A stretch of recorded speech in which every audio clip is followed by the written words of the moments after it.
Hey, my name's Chantal, and in 2022, I decided to open my own studio art gallery without any prior experience creating art or business. And in the last 3.5 years, I've been able to find my art style, grow my social media platform to over 100,000, and also diversify my income streams to make money 10 different ways as a full-time artist, all whilst also dedicating over the last 1.5 years 20 to 30 hours a week illustrating my picture book. So today I want to go through every way I make money as an artist so you can too start your art career.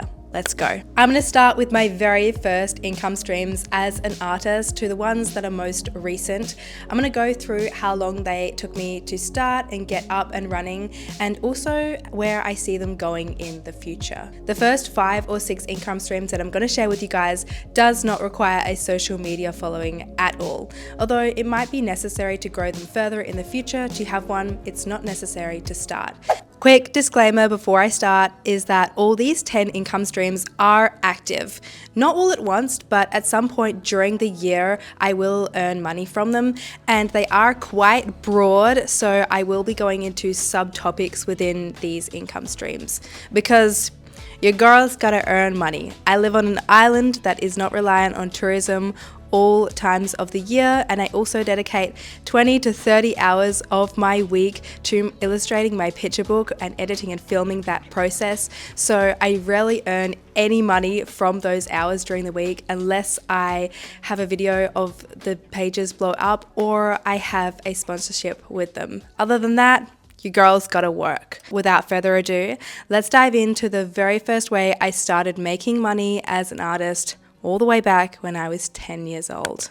The first ever way that I started making money as an artist is through local farmers markets, and they have been a big part of my identity as an artist and the way I have gained confidence in my work and also learnt what people love in my art and what people want to see more of. I remember when I was about 10 years old, I would get up really early and I would go with my grandma to set up the local farmers markets where she used to sell her homemade birdhouses. And in the corner of her stall, I used to have a little table for my original art. I used to do little acrylic paintings of feathers and seascapes, and I used to put them on the little table, and occasionally I would sell one. Yes, it was only $10 or $15, but it gave me confidence in my work that people were willing to pay money for my art. I was 18 when I did my first art market stall at my local farmers markets, where of course these aren't big markets, there's not thousands of people coming through like an art or a con, but it does give you confidence to interact with people and talk about your work, which is an extremely necessary skill in the art world, especially if you want to sell to big paying clients. Primarily, I only sold a very few things. I used to sell bookmarks, I used to sell cards and postcards, and these were very affordable to print and to put a high profit margin on. When I first came out of high school, I had no money. I had no money to spend on inventory, so really the only thing that I could afford to put in my market stall and have a huge markup was postcards and cards, and those cards, the same cards that are actually in my shop today, and also the postcards were very iconic of Kangaroo Island, so I knew that they would sell. And then later in the years, I branched out to sell my 2020 calendars, which I create every single year now. I also started selling original art and other things like notebooks and journals, and obviously is more expensive to produce and create, and there's a lot more risk in having those unique items because you don't know whether people will love or hate them, and then you might be stuck. So really start off with products that are very low cost to produce, as that minimizes the risk. I've been doing farmers markets consistently over the summer season for the last 5 years, and I will do anywhere between 6 to 30 markets from September to March. But over the last year, I've decided to take on less and less markets because you are limited in how much you can sell. There are a limited people walking past your stall, and for me, because I'm not at like an art fair or an art con, I get everybody walking past my stall, and some markets I won't make a profit and it won't be worth my time. So over the last year, I've decided to invest more time into my online platform and onto YouTube, because it's where I can really grow to a community and reach a larger audience beyond my little community on Kangaroo Island. Now, once I started advertising myself as an artist and doing my farmers market stalls with my art, I started to get a name for myself in the community that I was a practicing artist. And such, the commissions started to come in. Not flooded with commissions, as I was only like around 16 to 18 years old, but I started to get commissions for my work. Actually though, little bit of backstory, prior to even doing art markets, I used to do lots of sketches in pencil. So I did quite a few commissions of portraits in lead pencil when I was, I would have been around 14, 15, 16 years old when I did these pencil portraits. They're not amazing, but I think people wanted to, pay a very small price to encourage a young budding artist. So I guess you could say these were my very first commissions. And then I really started to paint more with gouache and watercolor and advertise that as my art style whilst I was doing my farmers markets. And one of my very first commissions I did was to paint a landscape which would be printed on the back of a t-shirt for the local cafe down the street. And that was like my first ever real big commission. And as I was developing my art style, I did a lot of watercolor landscapes during that year, and I started to get a lot of commissions for those, especially locals and people also that met me at my farmers markets. I used to get commissions from those people to do a lot of landscapes in watercolor, especially where people had their holiday homes here on Kangaroo Island. And I also did a lot of family portraits of people and pet portraits. And as I was slowly growing my social media following, I did have a few commissions trickle through TikTok, and I think I only had around 10,000 followers at the time. But as soon as you advertise something, and if you advertise something consistently and you talk about it consistently on social media, even if you have a really small following, people will want to support and buy from you. If you advertise something and they see it and they want it, no matter how big your following is, it'll reach someone that might take an interest in your work. So you never know what will happen when you post your art online. But over the years, my commissions have grown in both expertise, skill, size, and price, and I have been able to take on some beautiful commissions. And as I was growing my style and growing my social media following and also advertising that I was doing commissions, I was able to take on more clients and bigger projects. So farmers markets and commissions were ways that I made money before I had an art style, before I opened my little art studio gallery. But things all changed when I decided to take my art seriously in February 2022, and I decided to open this studio art gallery. I had no idea what it was like to run a business. I did not have an art style. I didn't know how to draw anatomy properly, color theory, or really how to create a painting. I had no art style. But I decided to open this little shop nonetheless. And so one of my income streams as an artist that I've had, it isn't big because it's not what I focus on it, but is selling work through my studio art gallery. Both my own original works and of course all my stationery like calendars, cards, prints, stickers, colouring books, other people's original work as well, where I take a slight commission from them. It definitely isn't a big focus of mine because it is a lot of work and it is a big responsibility. I have sold other people's work in my art gallery, especially when I was first starting and I didn't have a lot of work of my own to sell. But over the years, I've realized that it isn't what I it isn't the direction I want my art to head in. It is a really big responsibility to look after and sell someone else's art. And I also wanted to succeed as an artist myself. So over the years, I've minimized taking on any clients in my studio, and I just pretty much grow my own portfolio to sell my own work. And I don't necessarily advertise my space as a gallery.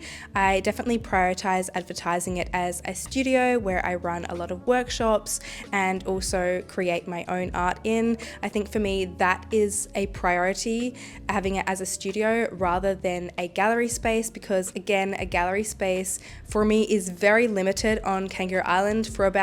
We only have a tourist season for about 3 months of the year, and that tourist season can be very unpredictable. Some years will be great, I'll have people walking through the door, and then for the other 9 months of the year, I rarely get someone coming through the door because there is no one on this island except for the locals. Having a studio and a gallery shop might be really beneficial for you if you live in a populated or extremely tourist area, but in the long run, think about how much time you want to actually spend talking to people and what direction you want your art to go in the future. I think it is a great way to make money as an artist. It just depends on your environment and the direction you want to go as an artist. One of my biggest and favorite ways that I make money as an artist is workshops and running art classes. They are my bread and butter, and I absolutely love teaching and getting people involved in art. Over the last 3.5 years since I have opened my little studio art gallery, Bloom by the Ocean here, I have run over 65 workshops, which is crazy. If I can run 1 or 2 workshops a month, I'm like, whew, rent is paid. I don't need to stress. The first ever time I started to run workshops and watercolor workshops specifically was in May of 2022. So just a few months after I opened my studio art gallery, and people were asking for art workshops. And at the time, no one was running art classes or art workshops consistently and regularly on Kangaroo Island where I live. And so I decided that I would start teaching art, and primarily I just did watercolor workshops. I taught people how to practice watercolor techniques, skills, and we did landscapes. I've done animals, I've done portraits, I've done lots of paint and sips, I've done them in acrylic, in oil, I've done life painting, I've done flowers, any type of workshop, you name it, I've done it. I love teaching classes and get people involved in creativity and learning a new skill, and it is so satisfying when you can get people inspired in a new craft. It does take a bit of work to build that confidence in order to teach and express yourself and to talk about it in a way that people will understand, but I think people are pretty forgiving and encouraging, and if you start workshops and you're not too confident with yourself, just price them cheaper. This year I also started running 2 art clubs, one for kids. We come in every Tuesday after school and I get to teach the kids all different types of art, which is, I don't know, it's really rewarding to see younger people be involved in art in that way. And I also recently started to run an adults art club, which isn't necessarily a lesson or teaching, but is just a way to kind of connect with the community and kind of bring something different into the space. The next income stream that I have for you all is not my favorite because it takes a lot of work and very little monetary reward. I say monetary because it is extremely rewarding to put these on. And that, my friends, is exhibitions. I just want to preface by saying that all the art exhibitions that I have ever put on in my entire art career have been completely independent. They have not been associated with any galleries. So I have done all the advertising, all the marketing, all the curating, and the putting on the entire experience has been solely done and orchestrated by myself, which is probably why I don't make any money from them, because I am doing all the work myself. The very first exhibition that I had was called Coast to Coast, and it was a collection of 12 or 16, I think, watercolor works of around Kangaroo Island, and I purely just marketed that on my Facebook to my local community. The exhibition went on for a month, and within that month I sold out almost 75% of the works, which is really exciting for me. And as my first ever exhibition of sorts, it was really successful. The second exhibition that I had was actually the collection of oil paintings that I did later on in the year. They're actually the ones still underneath my desk here, but I did sell all the smaller works from that collection, which were priced around $400 to $600, and I found that was the sweet spot in what I could price my work. The next exhibition that I had in this gallery was actually for Sala, and I had collabed with 2 other artists, and I think I sold just one of my original works during that Sala month. If you don't know what Sala is, it's basically a magazine that comes out in the month of August where galleries and cafes put on exhibitions all around South Australia. However, August is probably the worst month of the year for me to put on an exhibition because there are no tourists here. So that was my third exhibition. And then I decided that would be a great idea. I decided that I wanted to go off island. I wanted to reach a wider community of people, and so I decided to hold an independently funded, curated experience in the heart of Adelaide City, and that was called Nostalgia. And Nostalgia, I loved Nostalgia, but I didn't really earn any money from this exhibition because I don't really have any community. I have not established a community of people in Adelaide. And during that time, I had a very small social media following as well, under 20,000. So I didn't really reach a big audience, and I didn't really have a name for myself. This was prior to me writing and illustrating my picture book, so I was still a very small artist. It was a ticketed event for $20, and I was able to pay the studio that I had my work displayed in with my tickets. It just covered the costs. Other than that, it was an insane amount of work to hire the space, to create the space. It was months of planning, months of advertising, taking all my artwork up there. I had about 65 people come to the exhibition opening night, it was such a beautiful experience. You walked through the art. I had a live musician come and play for half an hour, and you could also write a letter to your younger self, and over the next years I would send that letter back to you at a random time. So it was kind of not an exhibition, but an interactive experience, and I really wanted to get people to get in touch with their inner child, and I definitely think that I was able to achieve that. I had so many lovely responses and feedback from all the lovely young women that came to that night and my exhibition. They absolutely did love it, but again, it was so much work. And then I decided to put on why do I do this to myself? I decided to go big or go home, and I decided to put on a art and music festival here on Kangaroo Island because I really don't think there is enough art or creative events on Kangaroo Island where I live. However, it's a funny community here, and it was an insane amount of work. This is the most amount of work I have ever done for any event, and I love creating in-person interactive events, but this was an insane amount of work for me to handle. I hired out a kind of shearing shed that has been turned into an event venue, so it's all set up.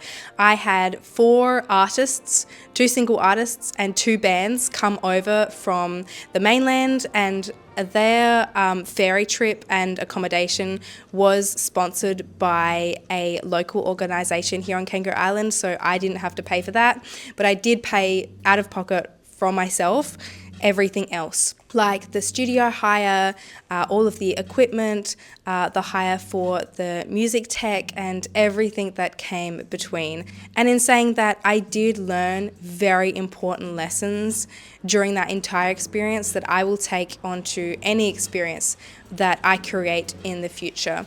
but it was a ticketed event, so I think I charged $45 per ticket, and I think I had around 80 people come, and they came for, obviously the majority of people came for the music and the bands and not necessarily my art, although I did sell one original work and I did have people coming into my own studio gallery to buy work. If I ever put on an exhibition or a pop-up store or a pop-up show or an experience, especially with a Dina Anto Star watercolor originals, I would want to either work with other creatives or other professional people in the industry so that I can take the weight off myself. However, I knew that in order to grow my art business and to make money as an artist in the future, I needed to grow my online community.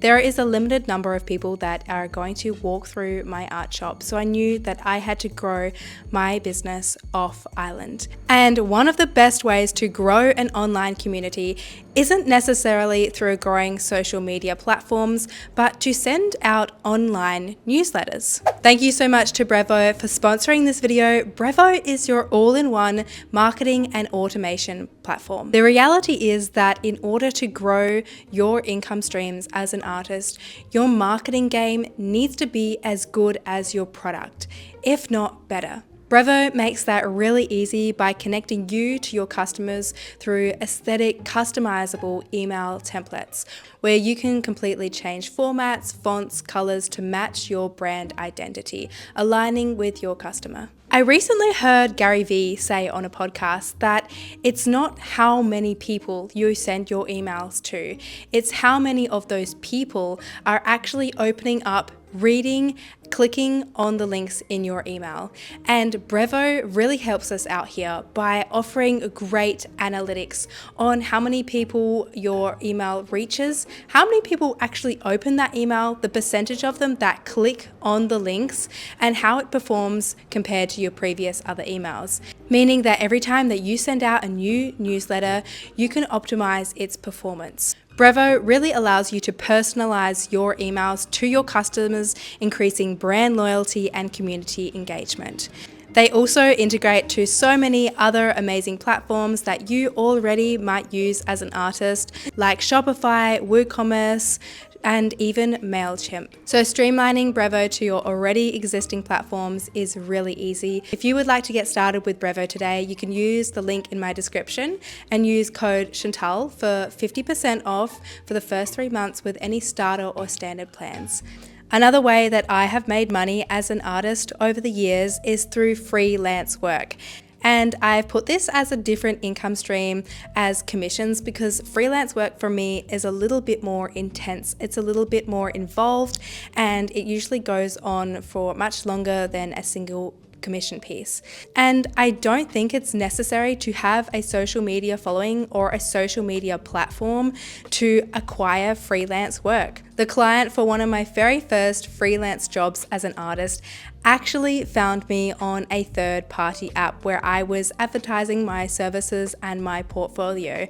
At the time, I didn't have a big social media platform or a big following, so it's really not necessary to have a following or a social media presence to acquire freelance work, and that project was illustrating my very first children's book. I got to illustrate Emily Bridgman's book only in the Kimberley, and it was such an amazing experience that taught me so much about picture book illustrating, what it was like to do rough drafts, sketches, illustrating the spreads as well, which is primarily what I do today. And the second freelance job I had was illustrating a book cover for Matt and Ash, also known as the Yoga Couple, and their second book, The Inner Work. They actually found me on TikTok, and I think I only had around 10,000 followers, but our brand identities and our values as humans really aligned, so I got to illustrate their book cover. The third big project I was able to do as a freelance watercolor artist illustrator was actually illustrating some work for some stationery and a stationery brand that was up and coming. This work hasn't been released or published yet, so I can't really show it, but I have designed some things for some stationery. And recently, at the start of this year, I was able to take on my fourth big freelance commission project, which was actually doing some pattern designs for a swimwear brand. That was such a really cool experience where I was able to illustrate all the motifs in watercolor, and I was actually able to put together the pattern and sell the rights of it to the client. And that was such a cool experience. So there is so many ways that you can make money as a freelance artist.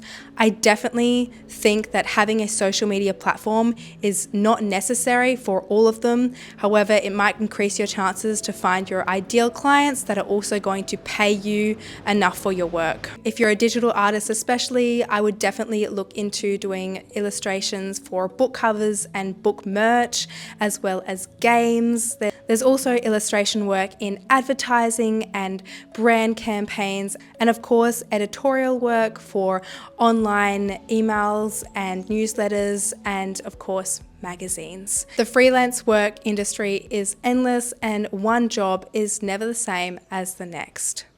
Are we learning lots? Are we having fun? I have been talking nonstop for the last 3 hours, and I feel like tomorrow I'm going to wake up with no voice. But, you know, for you guys to do anything, cheers to that.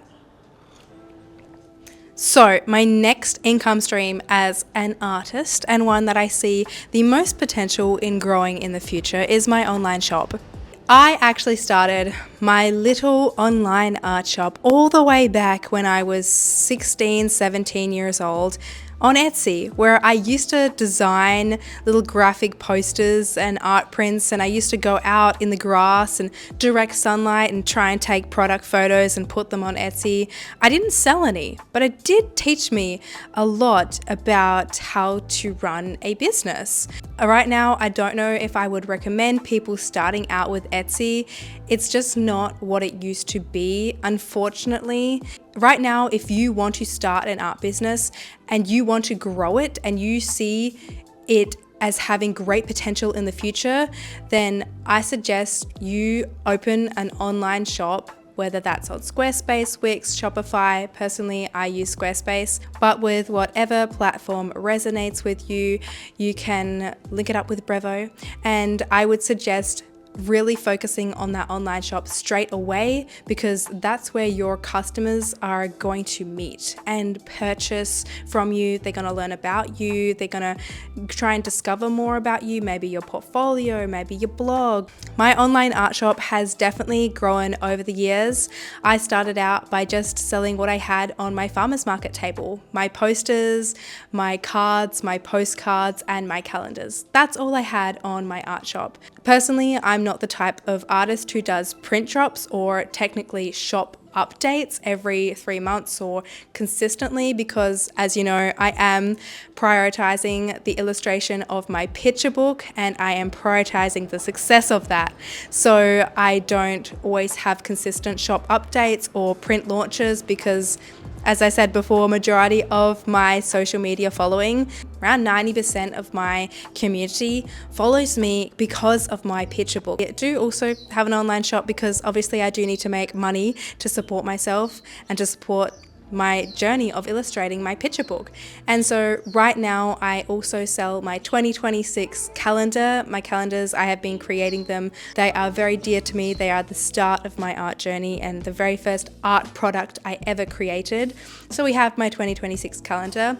Also last year and the start of this year, I designed, illustrated and manufactured my very own watercolor coloring book, which has 10 different designs, and I'm very proud of her. She's up there in my online shop. I also have 3 different sticker sheets, and of course I have my picture book that I illustrated only in the Kimberley. I also very rarely, but sometimes maybe once a year, do a print launch of. I also at the moment have a few original artworks in there.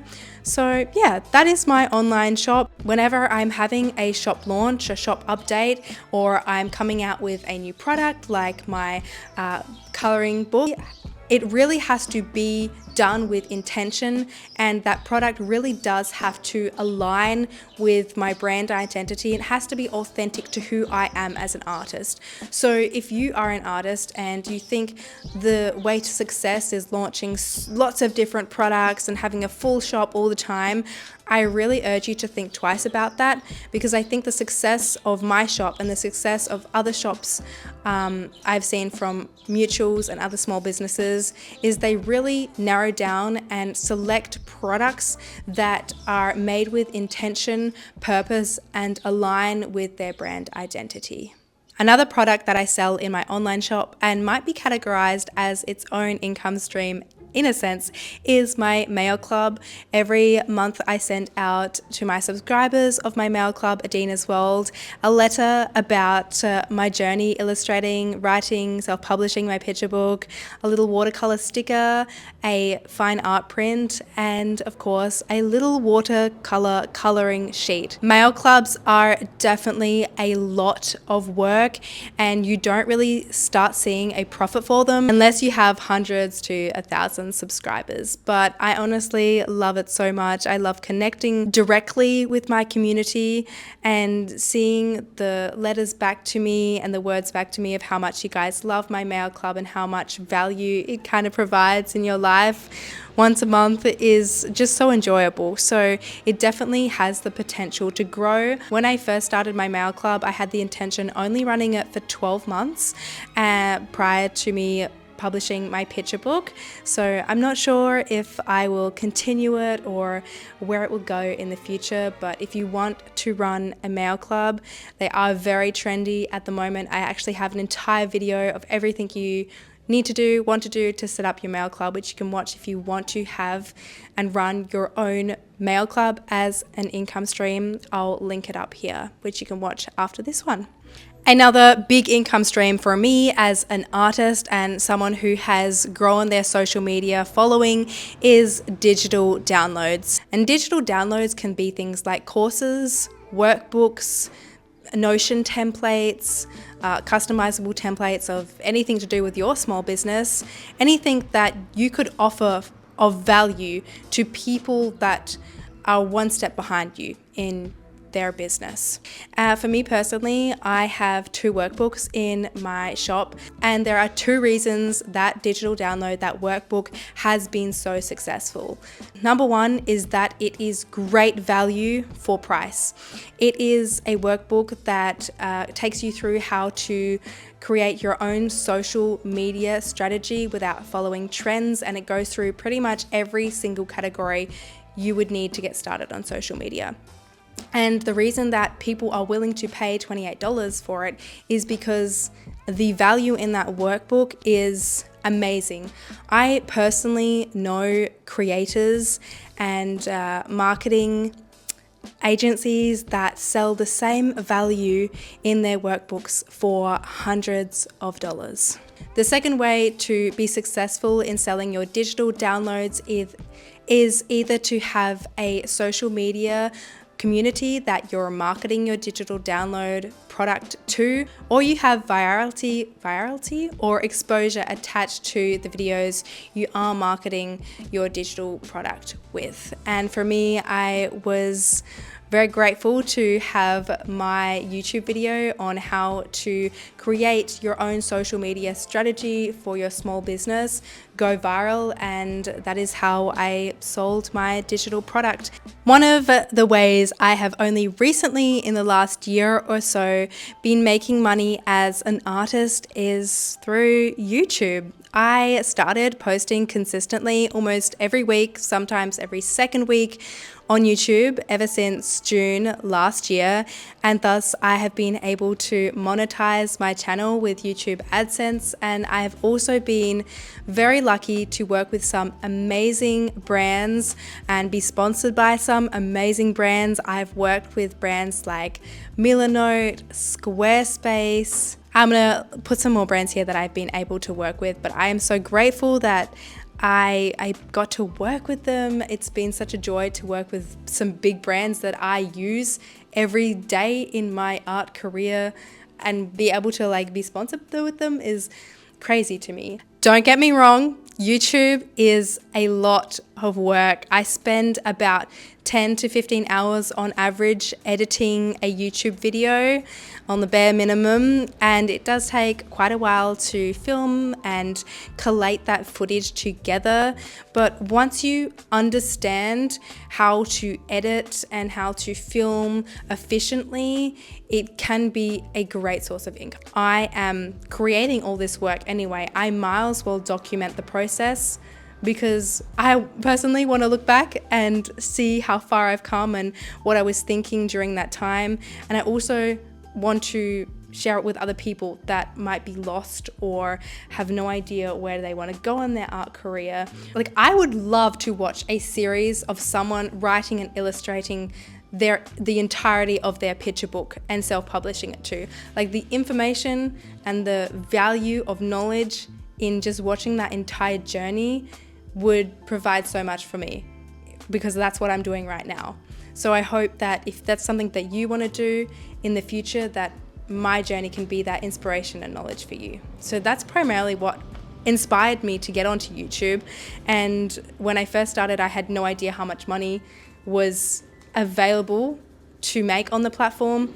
To grow your channel is kind of endless. If you compare that to, say, farmers markets or a physical shop or workshops, there is a limit to how many people you can teach.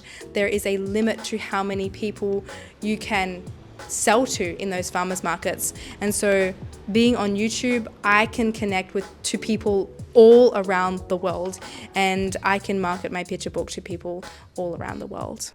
All right, guys, I lied. Let me just close this door.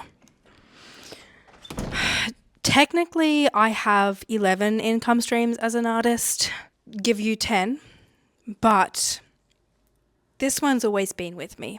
And I know some artists get a little bit uncomfortable saying this because it feels like they're not an artist or a real artist, but I have a part-time job, and I've always kind of had a part-time job besides from the first part of the first year of opening my studio art gallery. I would still call myself a full-time artist whilst also having a part-time job, because I make a full-time living from my art, and I could very well live off just my art if I wanted to.